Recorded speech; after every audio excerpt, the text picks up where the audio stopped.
눈이 온 다음 가장 활발하게 움직이는 것은 족제비다. 족제비는 다리가 짧아 눈이 다져지기 전에 쥐를 잡아야 하기 때문이다.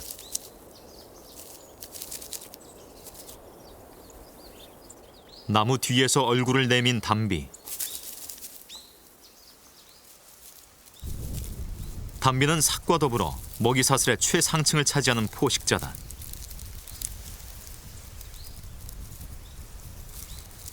하지만 육식뿐만 아니라 나무 열매와 꿀도 좋아하는 잡식성이다.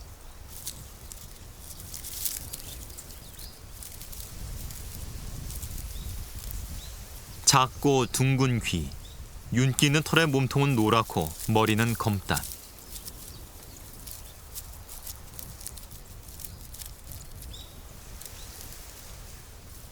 꼬리는 몸통 길이의 3분의 2 정도에 이를 정도로 길다.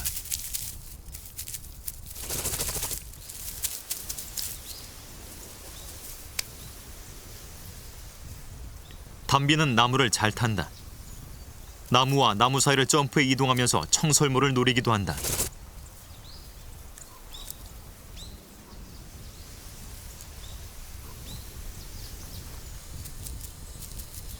담비는 울창한 침엽수림에 살면서 두세 마리씩 짝을 이루어 다니길 좋아한다.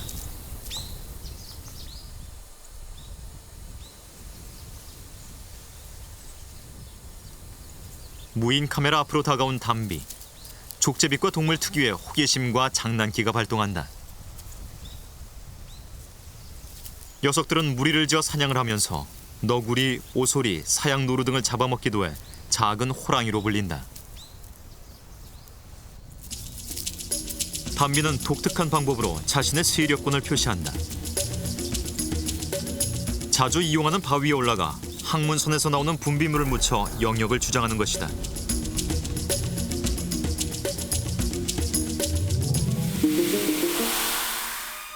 냄새는 서식 영역을 결정하는 야생의 또 다른 언어다.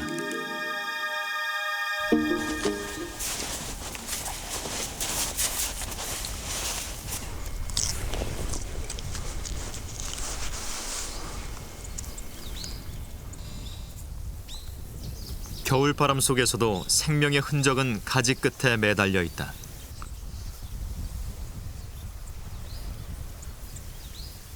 네 발 달린 동물은 눈 위에 발자취를 남긴다.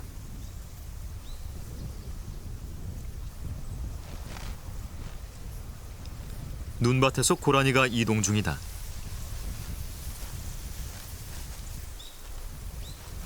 고라니의 어깨 높이는 약 55cm.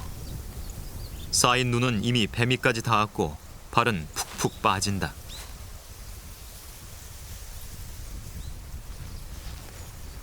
기어서 올라가 보지만 더 이상의 전진이 불가능하다.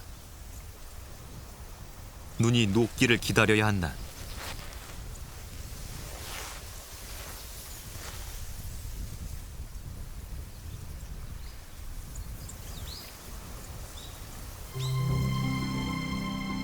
눈이 녹아내리는 곳에서 조그만 굴이 발견됐다.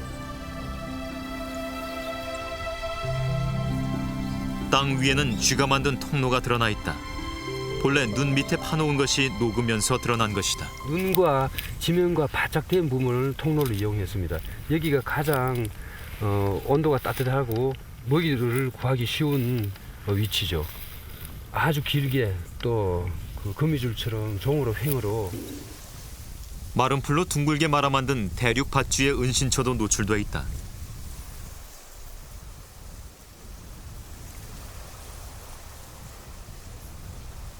은신처 옆에 배설물은 최근까지 눈 밑에서 생활했음을 보여준다. 이 대륙받지의 그 겨우살이 행동의 중심은 그 보금자리입니다. 보시다시피 그 마른 그 풀로 아주 따뜻하게 감싸놓은 거죠.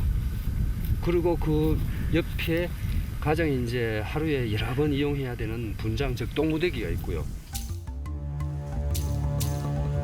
눈 위를 걷던 대륙 밧쥐. 눈이 두텁게 쌓이자 녀석은 눈과 땅의 경계 지점에 굴을 파기 시작했다.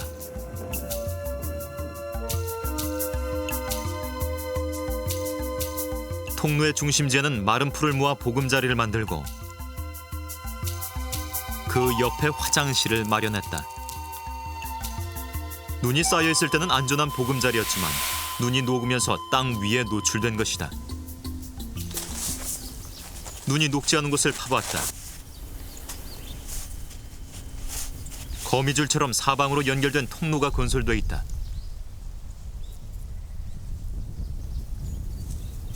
통로를 따라가자 놀란 쥐 한 마리가 고개를 내민다.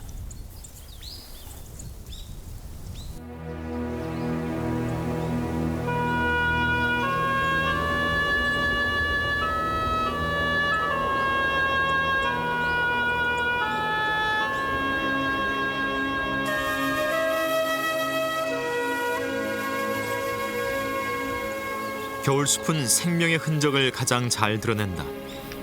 나뭇잎이 떨어져 시야가 열리고 네 발 달린 동물의 발자국이 남는 계절이기 때문이다.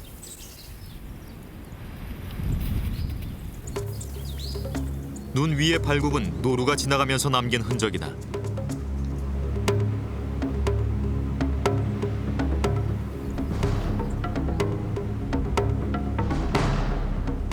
발굽 뒤에 며느리 발톱에 찍힌 멧돼지 발자국.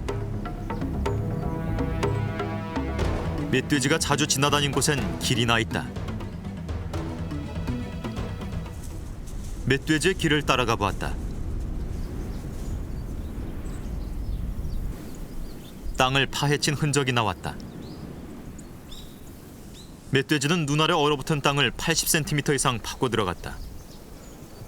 녀석은 주둥이가 딱딱해서 불도저처럼 언 땅을 뒤질 수 있다. 예, 나무 뿌리 부분이죠. 뿌리 부분인데 나무의 썩은 부분을 집중적으로 판 것은 굼벵이, 지렁이 등을 잡아먹기 위한 행동으로 보인다. 그 한물이 가족 전체가 와가지고 판 것 같네요. 이것뿐만 아니고 전체가 다 초토화되어 있는 거 보면 알 수 있는 거죠.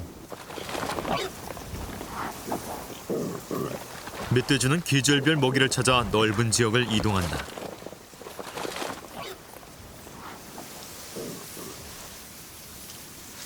한반도 식생에 잘 적응한 종으로 새끼를 많이 낳고 연 2회 번식도 가능한 다산성이다.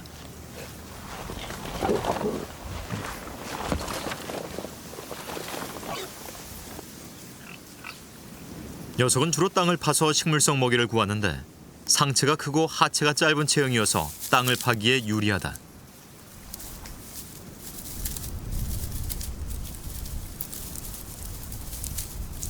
또 주둥이가 딱딱하고 코끝까지 뼈가 연결돼 있어 불도저처럼 밀면서 땅을 팔 수 있다.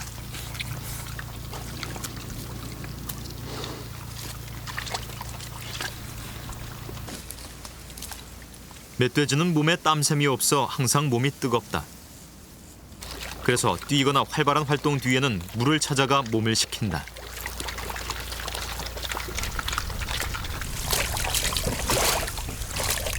흙탕물이 고인 곳을 찾으면 누워서 털을 비비며 진흙 목욕을 즐긴다.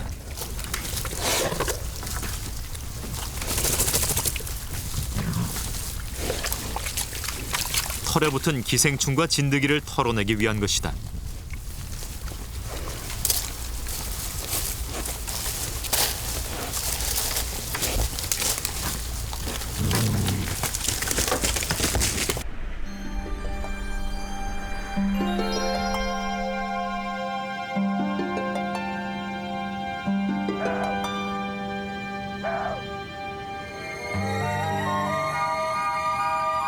노루가 모습을 드러냈다. 늦가을에 빠진 뿔이 조금씩 자라고 있는 수컷이다. 새끼는 마른 나뭇가지를 끊어 먹는다. 그 옆엔 어미가 뒤를 따르며 보살핀다. 노루는 목의 중심으로 작은 무리 생활을 한다. 노루는 고라니와 달리 송곳니가 없고 엉덩이에 흰 털이 나 있으며 산지형으로 적응해 비탈길도 잘 달린다.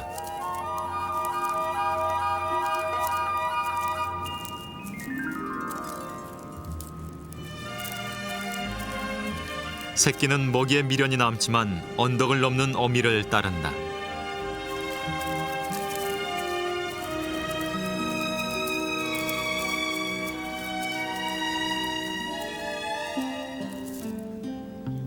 산기슭 과수원에 메토끼가 나타났다. 녀석은 뜀박질의 명수다. 경계를 할 때는 앞발을 들고 귀를 쫑긋 세워 안테나처럼 움직인다.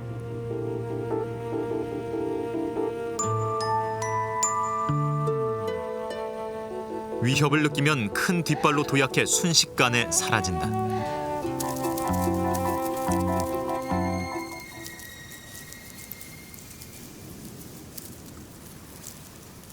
먹이를 찾아 인가 근처까지 오는 고라니.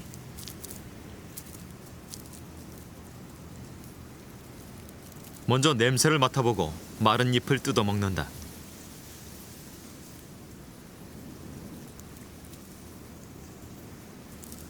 고라니의 활동 무대는 논과 밭을 가리지 않고 광범위하다.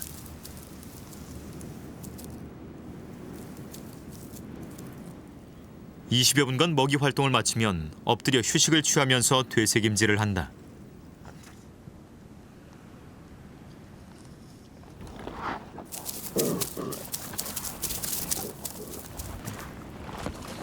멧돼지 6마리가 산기슭을 돌아다니며 먹이를 찾고 있다.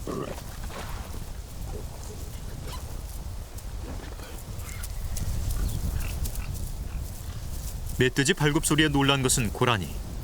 뒷다리를 내지르며 튀어오르는 걸음걸이로 은신처를 찾아간다.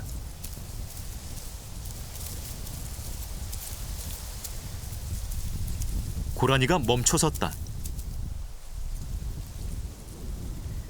앞에 장애물이 놓였기 때문이다.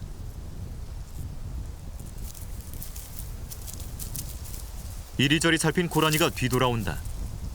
그리고 뒷다리에 힘을 준 다음 뛰어넘는다.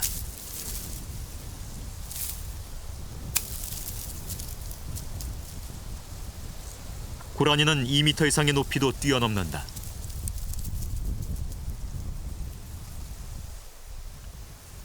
다음 날 고라니가 뛰어올라간 산을 찾아봤다. 앞발굽 뒤에 뒷발굽이 겹쳐 찍혔다.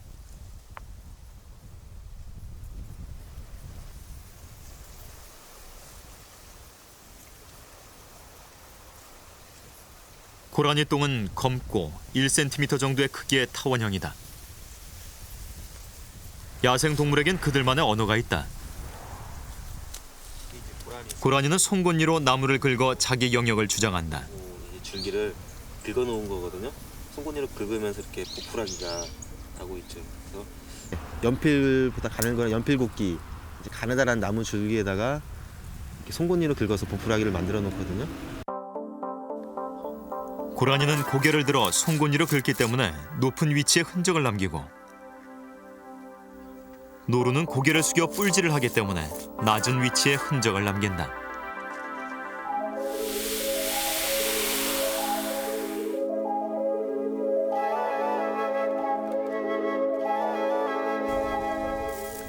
노루의 뿔은 암컷을 차지하기 위한 위용의 상징이고 싸움의 무기다.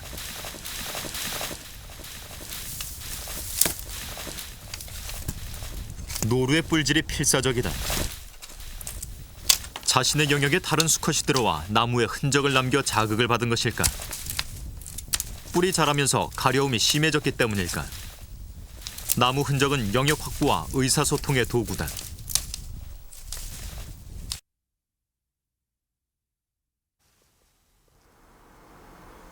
야생에서 만난 생명들은 세밀화를 통해 거듭난다.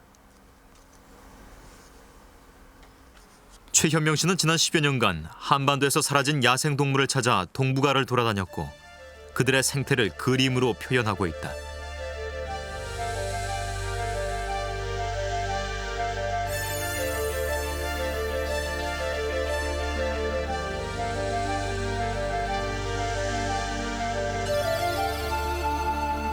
호랑이, 표범, 늑대, 여우 등은 이미 사라졌지만 흔적과 자취는 그림 속에 남아있다.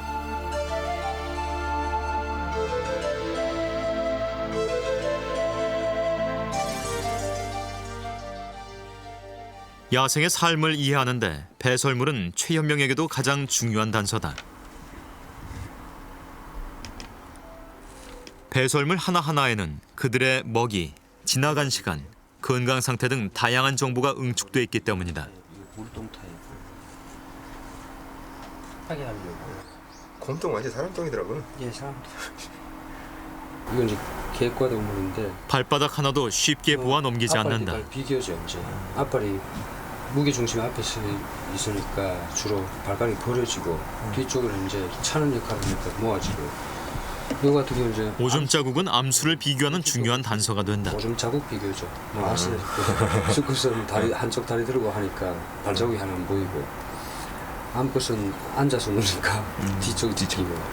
동물을 보기는 굉장히 힘듭니다. 힘드는데 보이지 않는다 해서 그 속에 구성 요소가 없는 건 아니거든요.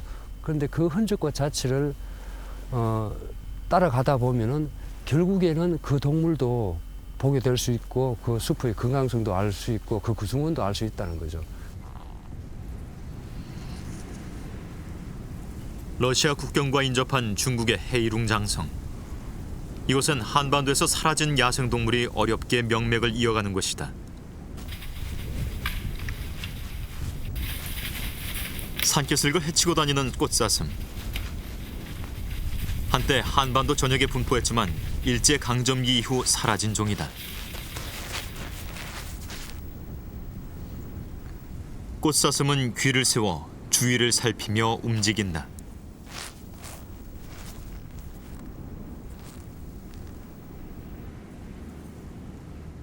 사슴같이 큰 동물까지 잡아먹는 포식자 늑대.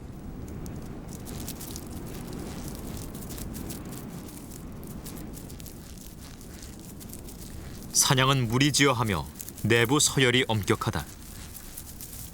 후각이 발달해 냄새로 먹이를 쫓고 경쟁자의 오줌과 분비물을 통해 정보를 얻는다.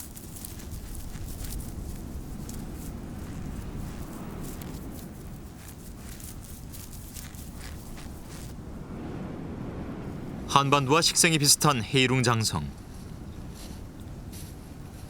제중국 동포인 박인주 교수는 중국에서 지난 40여 년간 포유동물을 연구했고 국제급 교수의 지위를 얻었다. 박 교수와 함께 찾아 나선 것은 한반도에서 거위 자출을 감춘 사향노루. 험준한 암벽에서 살아가는 녀석이다.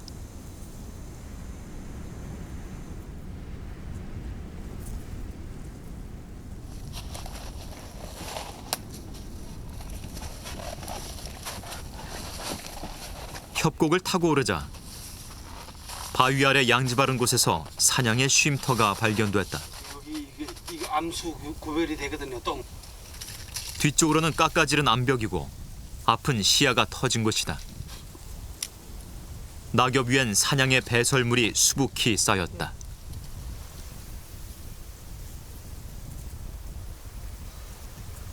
그 변소라 할까 이 똥 무더기가 있거든요. 이렇게 바위치가 있고 안전하고 앞 시야가 이렇게 넓은데 여기서 똥 무더기가 막 여기 봐요. 이렇게 두께 이게 전부 다 똥이거든요. 이게 그러니까 몇 년 심지어는 뭐 수십 년 동안 이용할 수 있고요. 그렇기 때문에 한 군데서 이 오래된 똥, 여름똥 혹은 뭐 1, 2년 지난 똥도 발견할 수 있거든요. 이 보다시피 하얗게 풍화된 것도 있고 이 균들이 붙어서 이렇게 뜬 자리도 있고 이 금방 눈 이런 갈색의 똥도 있고 참 재밌거든요.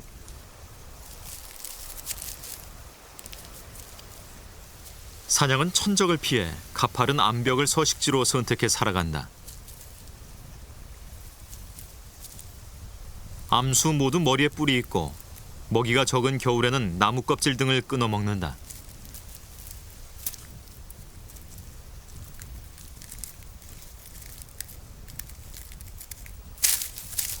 앞발로 눈을 헤치고 먹이를 찾는 능력은 크게 발달하진 않았지만 생존을 위해 필수적이다.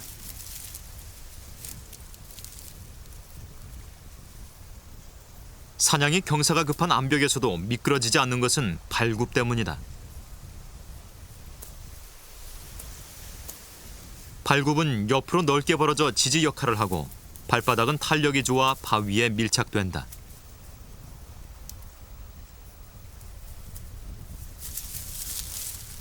사냥은 일평생 자신이 정한 영역 안에서 살아가는 암벽에 특화된 종이다. 먹이 활동이 끝나면 바위 처마로 내려와 되새김한다.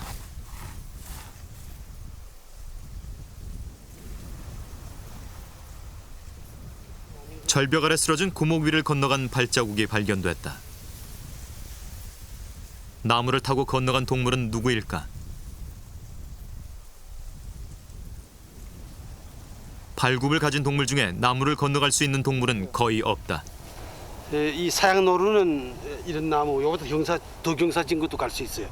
그리고 요 발자국을 볼 때 요 작은 발굽과 그 앞에 큰 발굽의 거리, 그리고 벌러진 정도를 볼 때 역시 사양노루가 틀림없어요.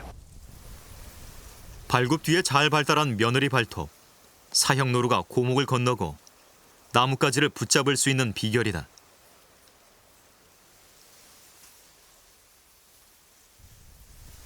절벽 아래 협곡에서 또 다른 사양노루의 흔적이 발견됐다.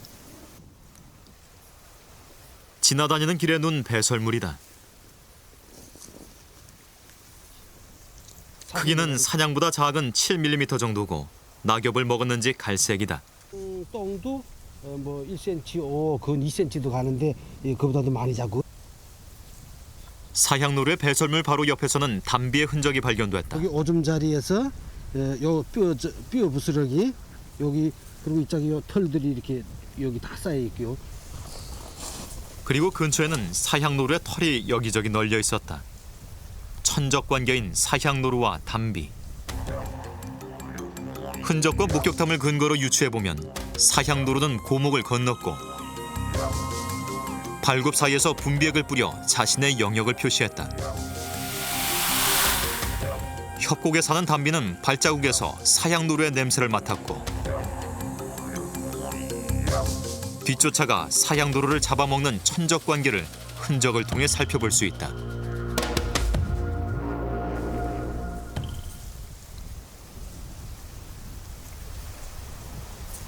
사향노루가 좋아하는 먹이는 나무에 기생하는 겨우사리와 지의류다. 발굽이 발달한 덕분에 올라가서 뜯어먹을 수 있다.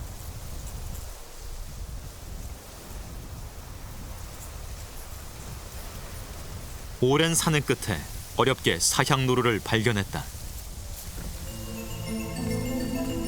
바위 밑에 몸을 숨긴 채 모습을 드러낸 사향노루. 고라니보다 몸의 크기가 작고 목 아래로 하얀 세로줄이 뻗어 있다. 사향노루는 국제적으로 절종 위기에 있다. 수컷의 배꼽 아래에 있는 사향을 노리고 마구잡이로 사냥했기 때문이다.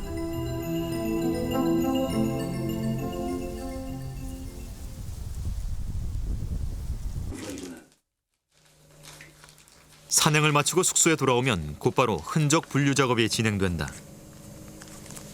박인주 교수에게 배설물 하나하나는 야생동물의 삶을 이해하게 하는 구체적인 증거다.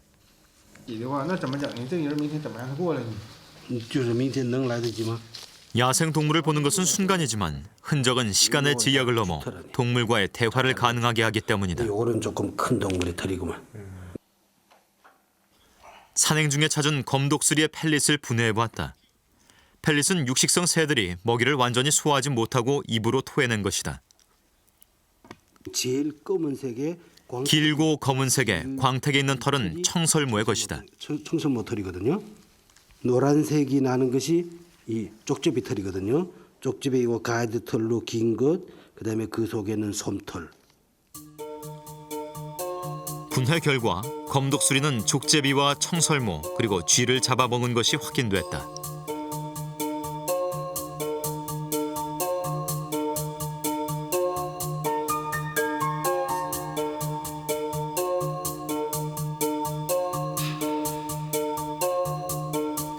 흔적은 야생의 먹고 먹히는 포식 관계를 구체적으로 보여준다.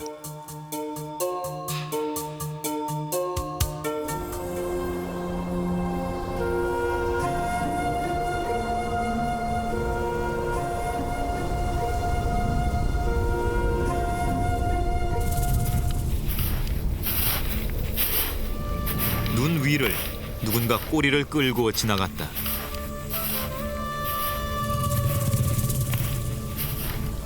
긴 꼬리를 가졌고 발가락은 4개며 발톱을 드러내고 다니는 녀석은 누굴까?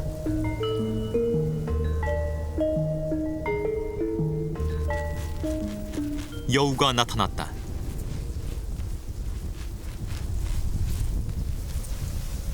가늘고 짧은 다리와 민첩한 움직임. 여우는 쥐, 개구리, 물고기, 메토끼 등 다양한 먹이를 사냥한다.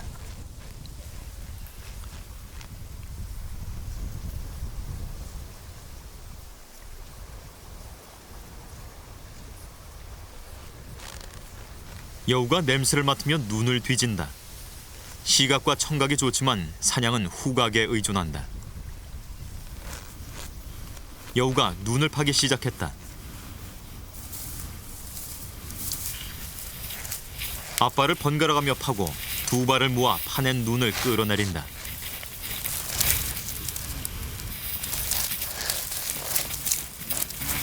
번식을 위해 굴을 만들고 쥐를 잡기 위해 땅을 팠던 능숙한 솜씨가 눈 위에서도 발휘된다. 눈 밑에 무언가 먹잇감이 움직였지만 땅이 얼어 사냥은 쉽지 않은 모양이다. 인가 주변에서 자주 관찰되던 여우. 하지만 지금은 중국에서도 거의 자취를 감춰가고 있다.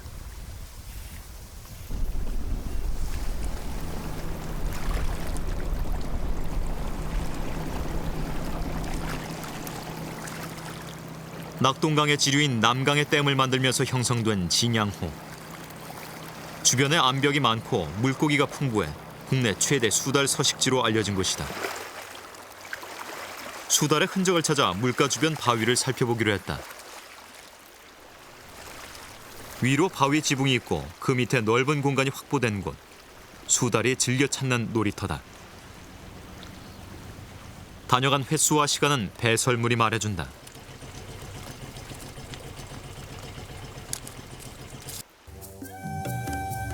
배설물은 물고기 뼈가 대부분이고 물풀도 보인다.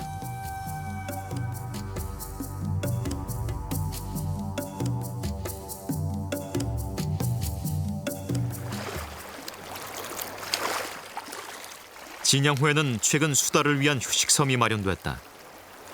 물에서 나온 수달이 몸을 말리고 쉬는 공간을 제공하기 위해서다.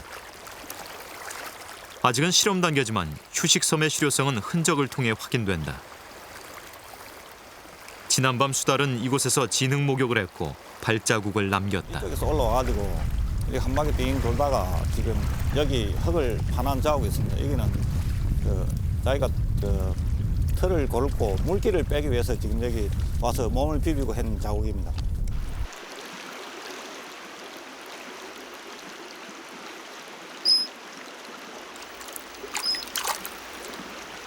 수달이 모습을 드러냈다. 물속에서의 동작은 빠르지만 다리가 짧고 꼬리가 길어 땅에서는 움직임이 둔하다.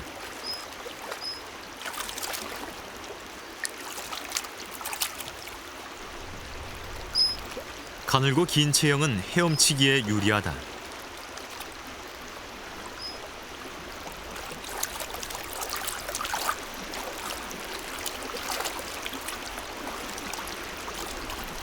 수달은 입 주변의 예민한 털로 물의 파장을 감지해 물고기를 사냥한다.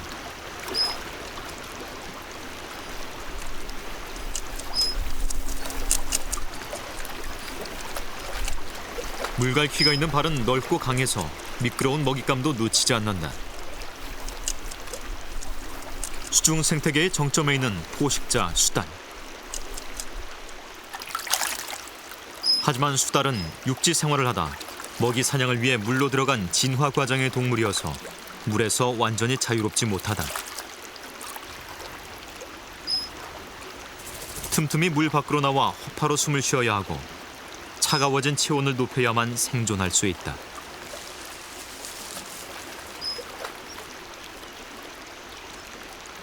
휴식섬은 수달의 이런 특성을 고려한 작은 배려다.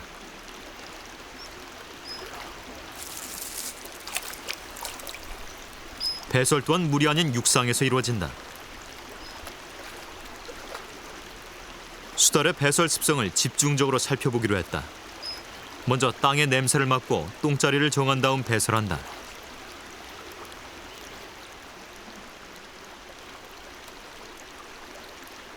수달은 돌출된 바위 위에 배설하기를 좋아한다.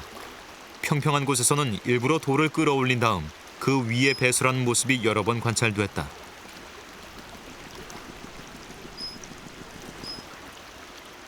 자신의 세력권을 과시하기 위한 행동으로 추측된다.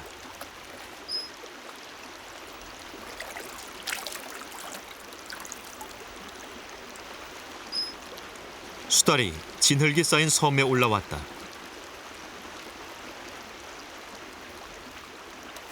녀석은 몸을 눕혀 흙에 털을 문지른다. 털에 붙은 기생충을 떼어내기 위해서다.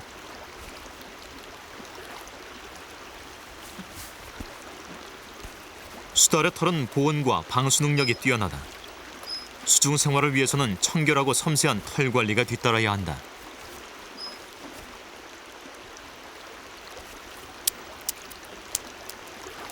똥은 단순한 배설물이 아니고 폐기물도 아니다. 그들만의 언어고 삶의 무기다.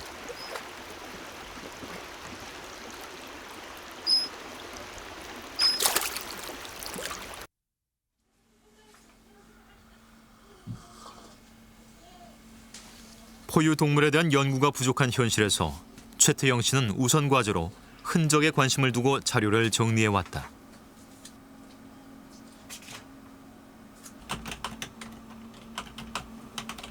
야생동물 소모임은 포유류에 관심 있는 사람들이 모여 생태 정보를 대중화하는 공간이다. 어떤 회원이 시화호에서 처음 발견해 찍은 살개 발자국. 다양한 댓글 속에 살근 사이버 위를 걸어다닌다.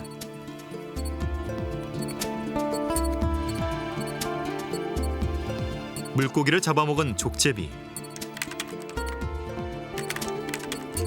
해오라기와의 경쟁이 포착됐고 유머로 승화된다.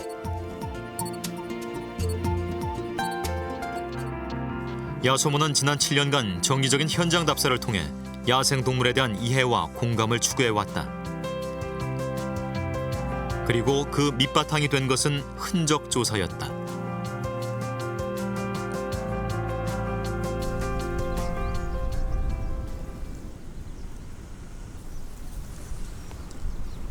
마을 뒷산은 어떤 동물들이 살아가고 있을까?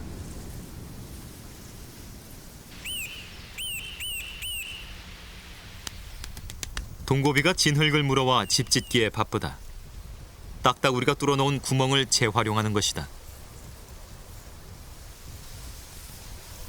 청딱따구리는 나무를 두드려 짝을 찾는 중이다.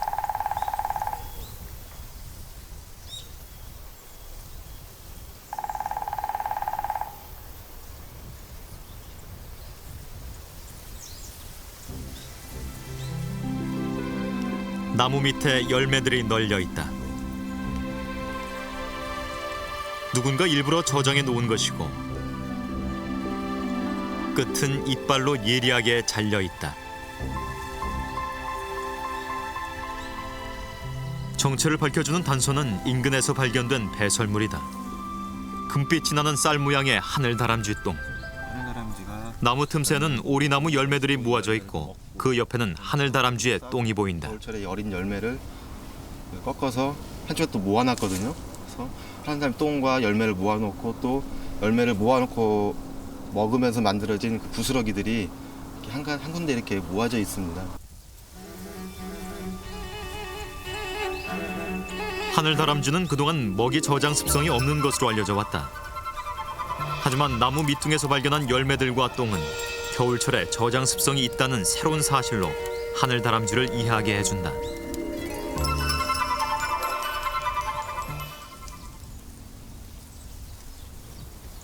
뒷산엔 어떤 흔적이 남아있을까? 20여 분간 숲속을 살펴보기로 했다. 망치로도 잘 깨지지 않는 가래. 어치와 청설모는 자신의 몸을 도구 삼아 씨앗을 빼먹었다.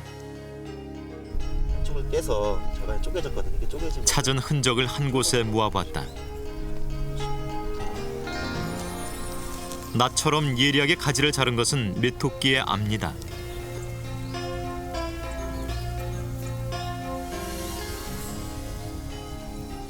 멧돼지는 밤을 으깨 먹었다. 뒷산에서 찾은 흔적은 청설모, 고라니, 멧돼지, 하늘다람쥐, 메토끼 등 모두 5종의 포유류다.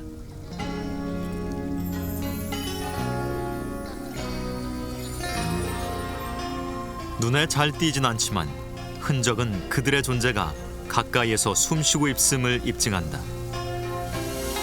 이렇게 흔적을 통해서 우리가 우리 주변의 숲에서 이렇게 다양한 야생동물이 살고 있다는 것을 안다는 것은 지금 무엇을 의미하냐면은 지금처럼 도로나 도시개발이나 여러 가지 개발 행위에 의해서 수많은 산림 생태계가 망가지고 파괴되는 것을 단지 나무가 잘려지는 것으로만 알고 있었지만은 우리가 이런 흔적을 통해서 야생동물을 알게 됨으로써 우리 주변에 살고 있는 다양한 이 숲과 야생동물의 생명의 중요함에 대해서 흔적을 통해서 우리가 더 깊이 알 수가 있다는 것이죠.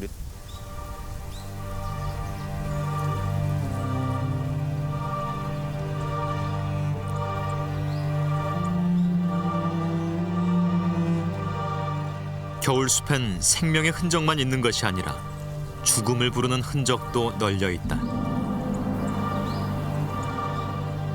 올무다.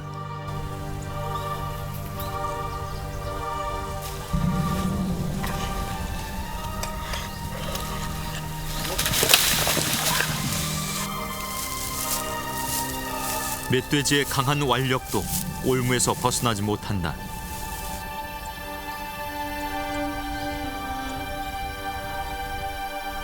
올무는 숲속의 길목에 그들의 키높이에 맞게 세워져 발목을 붙잡는다.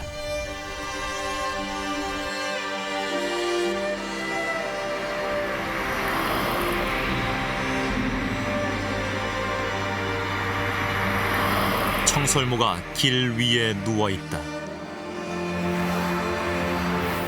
생존을 위해 걸어왔던 네 발의 투쟁과 자유는 도로 위에서 끊어진다.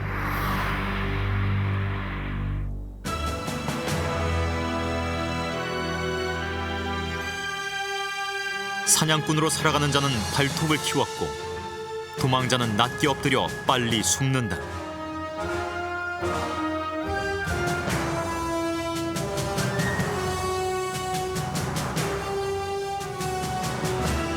생명의 시작부터 끝까지 발자국은 삶의 기록이다.